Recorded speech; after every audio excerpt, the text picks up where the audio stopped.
इधर रहना बहुत मुश्किल है ना। हमारे का पता है नैना लागी की सागर दिव्य बगीचा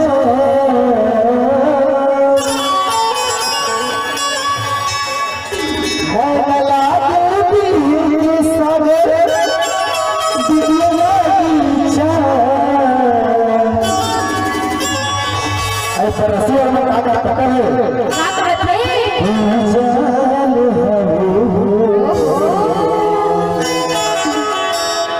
अरे सागर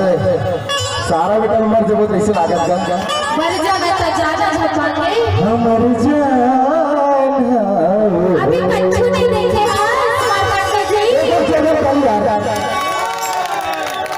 मैं कला की सागर दुनिया लागी छान मैं कला की सागर दुनिया लागी छान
हमारे राजा जी का राजा जी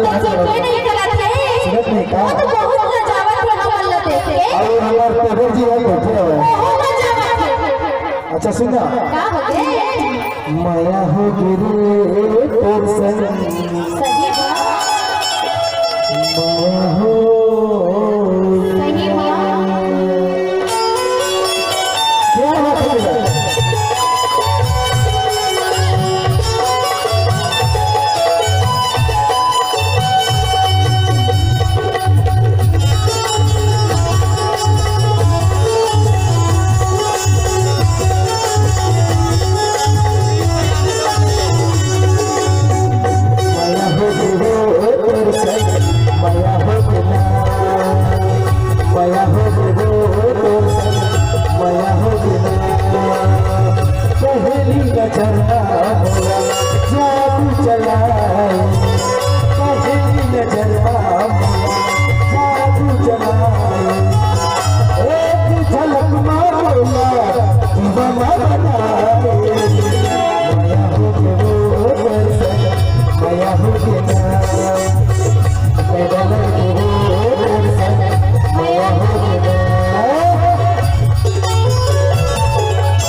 Kari kari kari